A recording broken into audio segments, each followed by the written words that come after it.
Whether soldiers from the past or present, these people who put their lives on the line for their freedom and what they think is right are incredibly brave. We are diving into stories of soldiers from all over the world today and discussing some of their final words they ever spoke or wrote. Let's dive right into the top 10 dark last words heard by soldiers. Starting off this list in our number 10 spot, we have Alexander Prokhorenko. In 2016, Alexander was a senior lieutenant with the Special Armed Forces of the Russian Armed Forces. He was 25 years old at the time and was fighting in the Syrian civil war. On March 17th of 2016, during the Palmyra offensive, he found himself surrounded by ISIS militants. Not wanting to be captured alive, and also bravely doing what he thought was best, he ordered an airstrike on his location. His command was slightly confused in the beginning of this order and asked him to confirm his order, and that is when Alexander spoke his final words to command. He said, quote, "They're outside. This is the end, Commander. Thank you. Tell my family and my country I love them. Tell them I was brave and I fought until I could no longer. Please take care of my family. Avenge my death.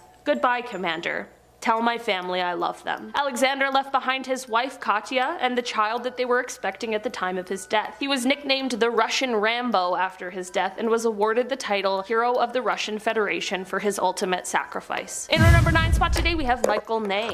Michael was the first Duke of Elchingen and was the first Prince of Moskva and was a French military commander in the French Revolutionary Wars as well as the Napoleonic Wars. He was even one of the original 18 marshals of the empire that Napoleon I created. After Napoleon was dethroned and exiled in 1815, however, Michael was arrested and tried by the Chamber of Peers for treason. When the verdict was given, 137 peers voted for the death penalty, 17 voted for deportation, 5 abstained, and there was 1 single vote for acquittal. Unfortunately, this was a majority rule situation and Michael was sentenced to death by the firing squad. On December 7th, 1815, Michael was put in front of a firing squad and he refused to wear a blindfold. He was surprisingly given the right to order the fire himself, and before doing so, these are the final words that he spoke. Quote, "Soldiers, when I give the command to fire, fire straight at my heart. Wait for the order, it will be my last to you. I protest against my condemnation. I have fought 100 battles for France and not one against her.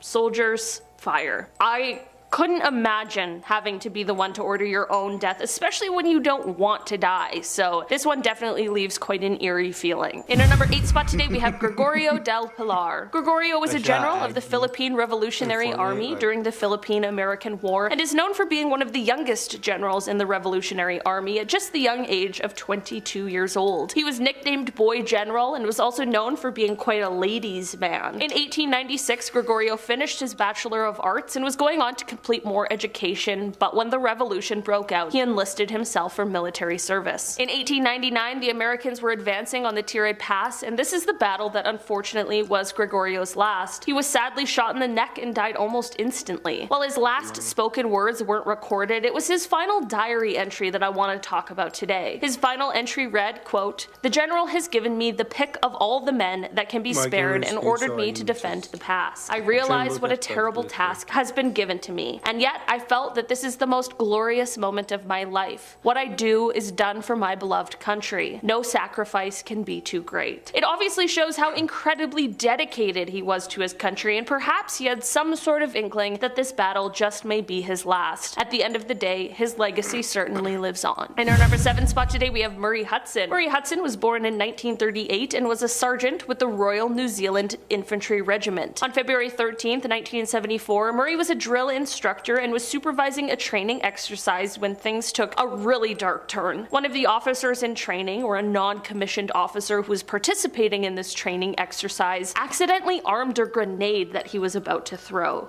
This is obviously an incredibly frightening situation and one that made the officer completely freeze. After all, what do you really do in that situation? Murray saw him freeze and realized what had happened and ordered him to throw it, which I guess is the smartest move and the only thing that you can do. The officer unfortunately was still frozen and wasn't reacting, so in an attempt to save him, Murray went over and took his hand and tried to release the grenade so that he could throw it. During this process, the grenade unfortunately exploded, which took both of their lives. The final words of Murray were his directions and him saying, "Throw it! Just throw it. Such a tragic event that absolutely could have been avoided. Murray was awarded the George Cross after his passing, which is the highest award bestowed by the British government for gallantry not in the presence of an enemy. In our number 6 spot today, we have Sanada Yukimura. During the Warring States period in Japan, there was one incredibly famous samurai warrior. Sanada Yukimura, whose real name was Sanada Nobushige, was an incredible fighter and is best known for being the leading general on the defending side of the siege of Osaka.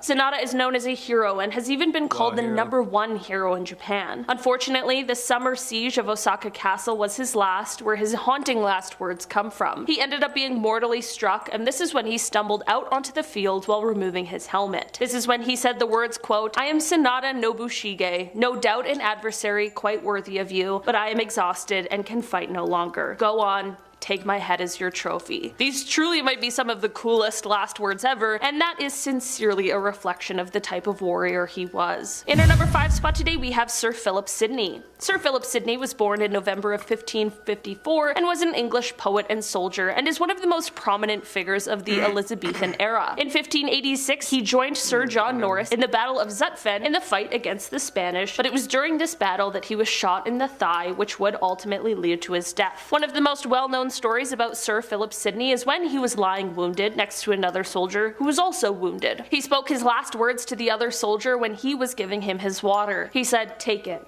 Thy need is greater than mine." It seems as though he must have known that he was about to pass, but it also shows the kind of person he was, which seems to be a very noble person. He certainly left a legacy, considering we are still here talking about him today. In our number 4 spot today, we have John Sedgwick. John was born in 1813 and was a military officer and Union Army general during the American Civil War. On May 9th, 1864, he and his men were at Spotsylvania